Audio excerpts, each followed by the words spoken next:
My boss fired me because I took a day off for my kids, so I sued. Won big and bought the company he once owned. I'm a 34-year-old single dad, and for the longest time, I thought hard work could protect you from bad luck or worse, bad people. My life revolved around two things: my daughter, Lily, and my job at a mid-sized logistics firm I'd been with for almost 8 years. I wasn't rich, but I was stable in stability. After the chaos of my divorce, it felt like a luxury. Most mornings started the same way: Lily eating cereal in her unicorn pajamas while I packed her lunch, half listening to her stories about school while triple-checking emails on my phone. "Daddy, you're working again," she'd say, rolling her eyes with that little grin that always melted me. I'd laugh, kiss her forehead, and promise. "Just trying to keep the lights on, kiddo." At work, I was known as the dependable one. My boss, Mr. Reynolds, used to tell me, "You're the kind of guy this place runs on." I took pride in that. I covered shifts when others called in sick, stayed late when deadlines piled up, and never complained. My coworkers joked that I bled company colors. And maybe, in a way, I did, because the company wasn't just where I worked. It was my second family. After losing so much in the divorce, belonging somewhere mattered more than I ever admitted. Sometimes I'd look at Reynolds and think, this man gets it. He'd been through divorce himself, had kids, he understood sacrifice. Or so I believed. I didn't realize then that loyalty only protects you until it becomes inconvenient. And mine was about to become very inconvenient. That one day, one decision made out of love for my daughter would destroy everything I thought I could rely on. It started with a phone call at 2 a.m. Lily's small voice saying, "Daddy, I don't feel good." When I touched her forehead, she was burning up. Within an hour, I was driving through empty streets to the ER, my hands gripping the wheels so tight they shook. Every red light felt like it lasted forever. The doctor said it was a severe flu, high fever, dehydration, nothing life-threatening, but enough to keep her under observation for the day. As I sat beside her hospital bed, her tiny hand in mine, I did what any responsible parent would do. I called my boss, Reynolds. "I'm so sorry to bother you this early," I said, voice low, trying to sound calm. "Lily's sick. I'm at the hospital. I'll need to take the day off." There was a pause on the other end. Then his voice clipped flat. "You've picked quite a week for this, Mark. We've got the quarterly reports due." "I know, sir. I'll make it up. I just can't leave her alone." Another silence, then a sigh. "Fine, one day. But make sure you're caught up tomorrow." The call ended before I could thank him.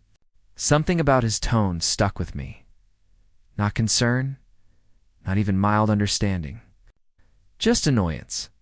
But I brushed it off. He was under pressure. We all were. By the next morning, Lily's fever had dropped, and I dropped her off with my sister before heading to work. I expected sympathy, maybe even a hope she's okay. Instead, I walked in 2 quiet stares and awkward silence. No smiles. No morning banter. Just the weight of invisible judgment hanging in the air. Something had shifted. I could feel it.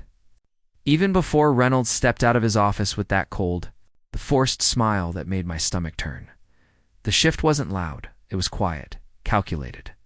Within days of that phone call, the air at work felt colder. Reynolds started noticing things he never cared about before. One morning, he called me into his office, waving a printed email. "You sent this to the client?" he asked. "Yes, sir," I said, confused. He pointed at a missing comma. "This kind of sloppiness reflects poorly on the company." I blinked, thinking he was joking. A typo? Out of 8 years of spotless work, that was worth a meeting? After that, it became a pattern. A report that was delayed because it had a system crash. "Mark, you should have found a workaround. Client call I'd handled perfectly. You sounded distracted." Each criticism felt like a tiny cut, deliberate and sharp. Coworkers started acting different too. Whispers would die down when I entered the break room. I overheard one of them mutter, "Reynolds said he's losing faith in him." My chest tightened. Losing faith in me? The guy who worked through Christmas 2 years in a row. I tried to shake it off. Maybe he was just stressed. Maybe I was overreacting. But the unease wouldn't leave, especially when I got an email from HR titled, "Performance Review Meeting, Mandatory Attendance." My heart sank. We'd never had formal reviews before, not like this. I asked a colleague about it. She just shrugged nervously and said, "I think Reynolds wants to standardize things." But the look in her eyes said otherwise. That night, I barely slept.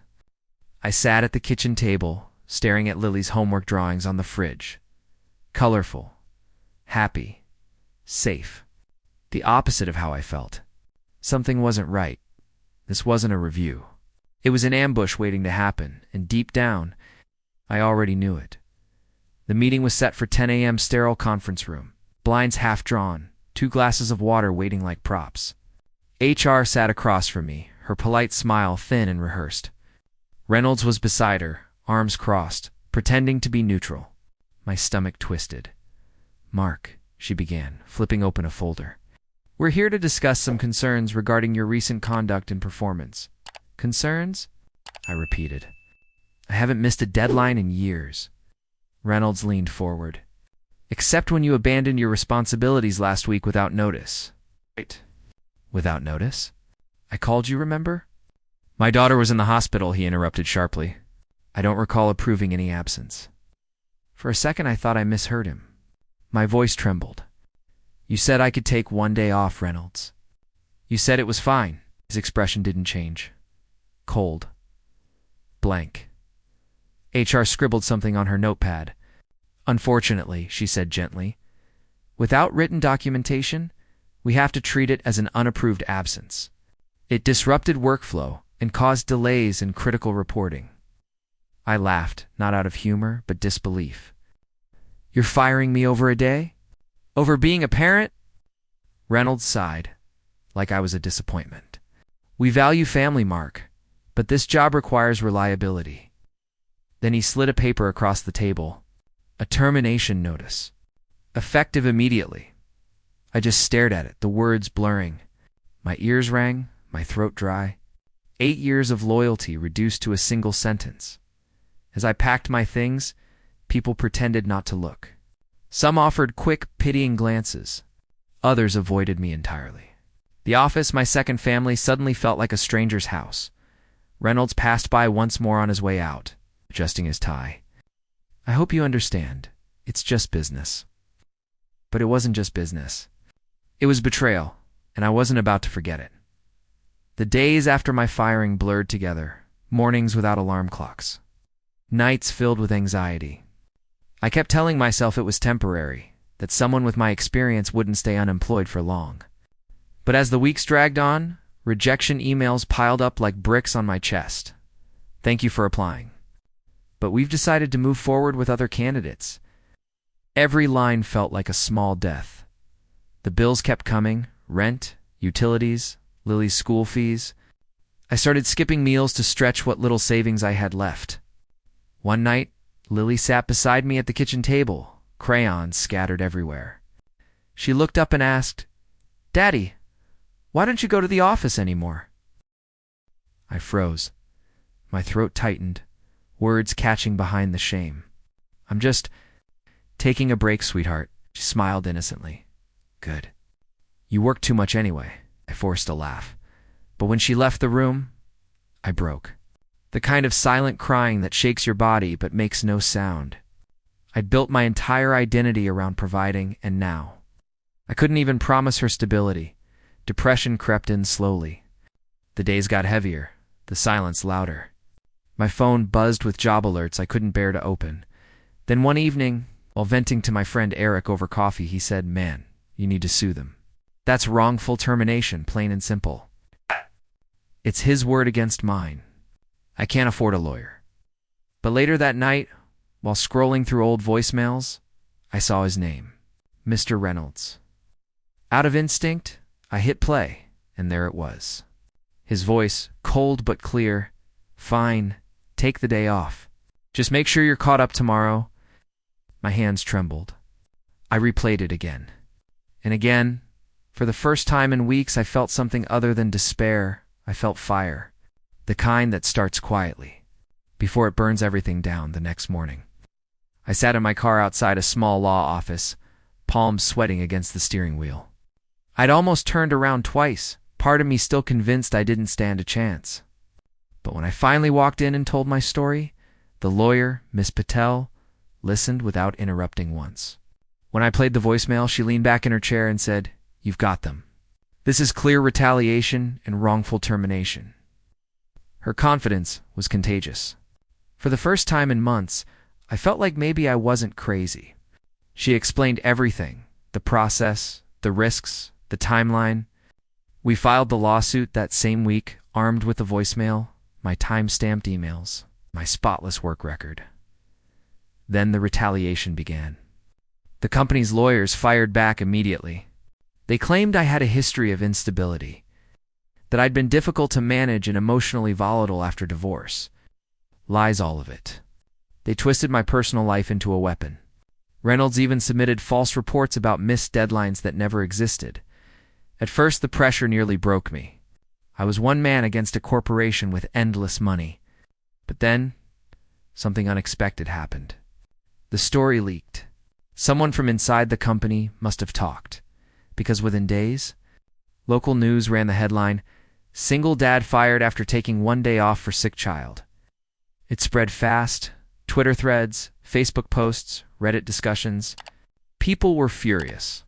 "This man did everything right," one comment said. "Fire your boss, not the dad."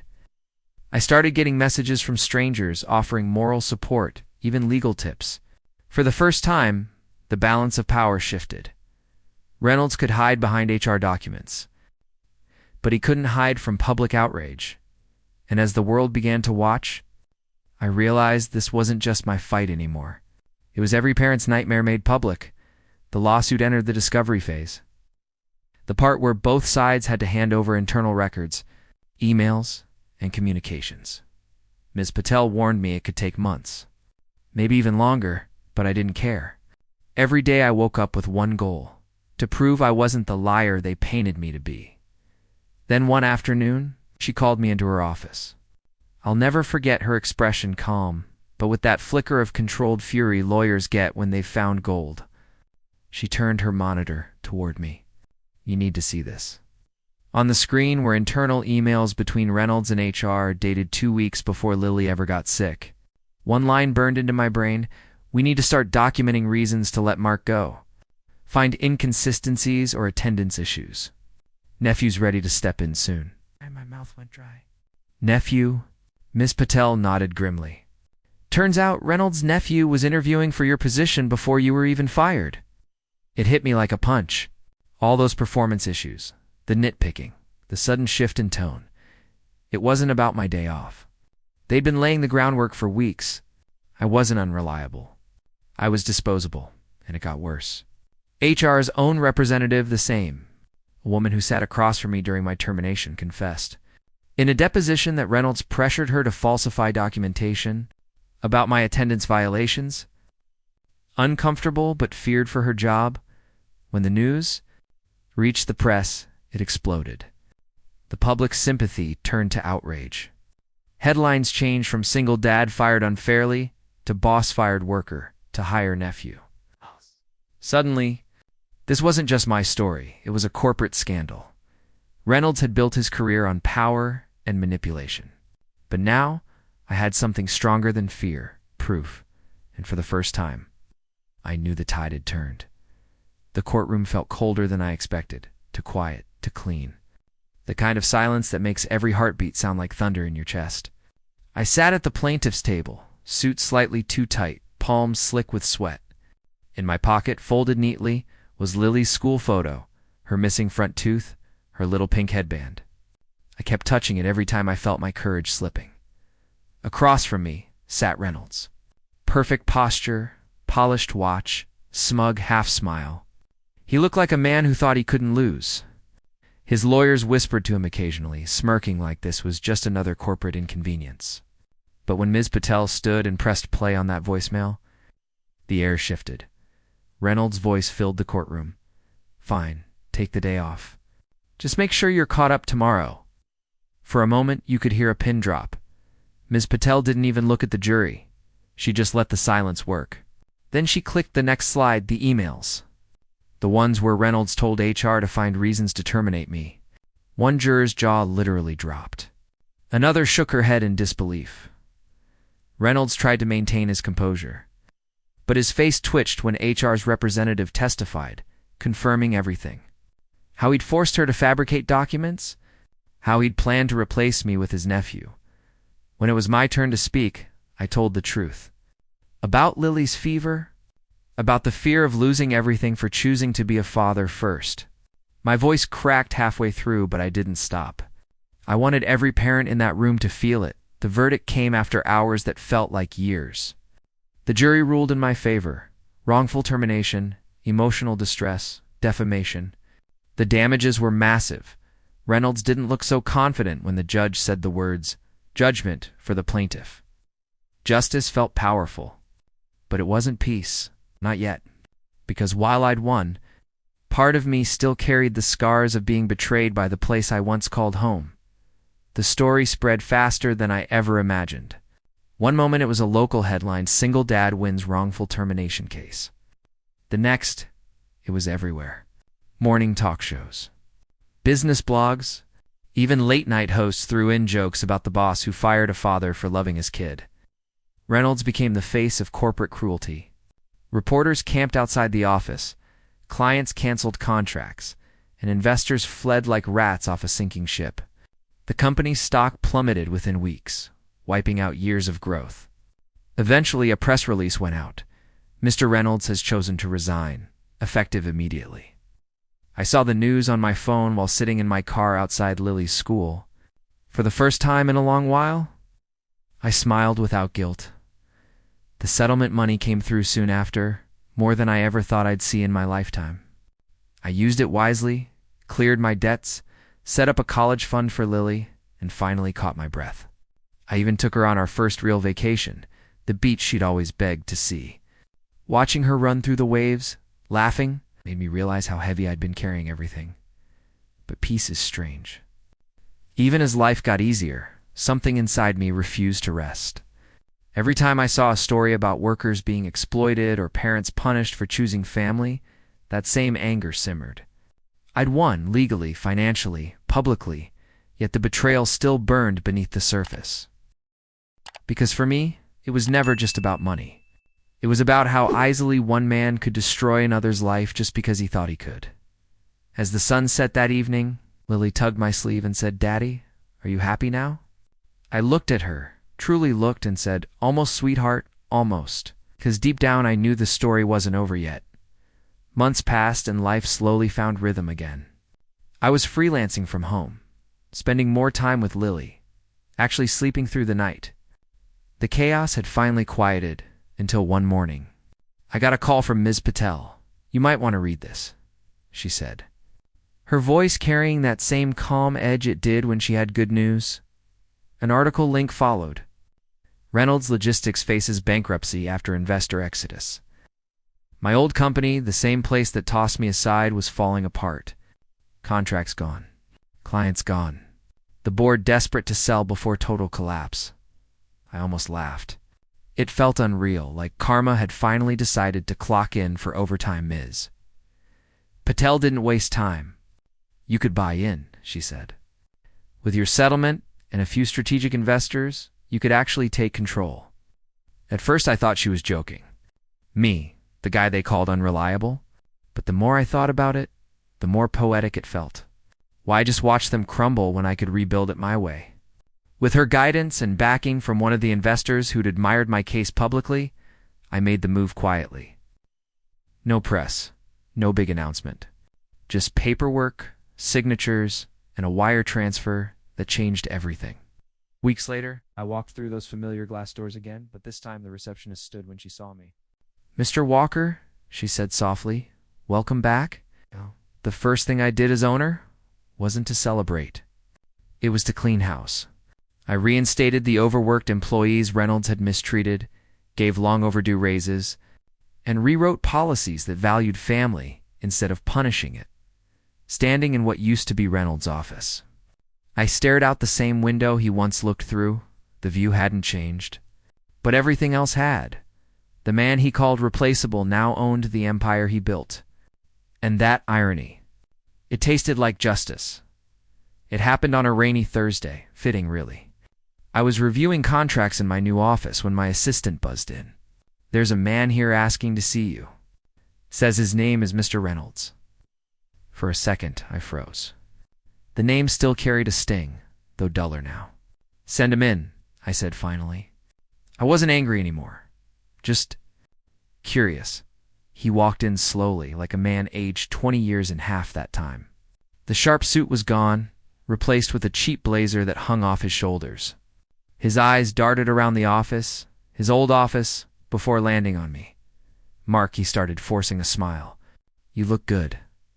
Successful." I didn't respond, just gestured toward the chair. He sat, hands trembling slightly. "I made mistakes," he said after a pause. "You have to understand, it was never personal. Things got out of control. The pressure, the investors." I held up a hand. "Reynolds, stop. Dot." My voice came out calm, even. "You didn't lose control. You abused control. There's a difference." He swallowed hard, eyes glossy. I need another chance. Maybe there's a position here. I could help rebuild. You know how valuable I can be." That was the moment I realized how far I'd come. Months ago, I would have fantasized about this, him on his knees, me holding the power. But now, all I felt was clarity.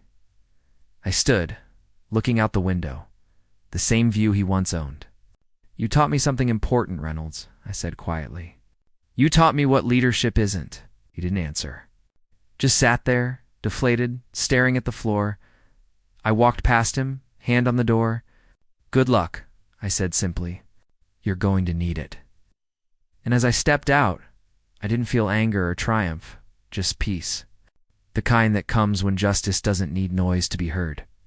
The office is quiet, now just the faint hum of computers and the soft patter of rain against the windows. My office, my company, the same walls that once echoed with tension and fear now feel warm, alive. On the shelf behind me sits a framed drawing Lily made years ago to stick figures holding hands under a big yellow sun, with the words "Daddy's work" written in crayon. Back then, I didn't know that one small day, one act of love, would rewrite the course of my entire life. I walk the floor sometimes, watching my employees laugh, share lunch, talk about their kids without glancing over their shoulders. It's not perfect, but it's human. We have flexible hours, mental health days, and a policy that prioritizes family over profit. Every decision I make now runs through one filter. What would I have needed when I was in their shoes? Sometimes I still think back to that version of myself, exhausted, scared, sitting in the hospital holding Lily's tiny hand, thinking I was losing everything. But now I see it differently. That wasn't the end. That was the setup. The universe breaking something open so something better could be built. Reynolds taught me that leadership without empathy is just control dressed in a suit. He built an empire on fear. I rebuilt it on compassion. The irony still makes me smile sometimes, knowing that the very act that got me fired became the foundation for something real. I look at Lily's drawing one last time before turning off the lights. She's older now, but she still calls me her hero. And maybe, just maybe, I finally believe her. Because in the end, I took one day off to care for my child, and that day changed everything. The man who fired me taught me how to build something better.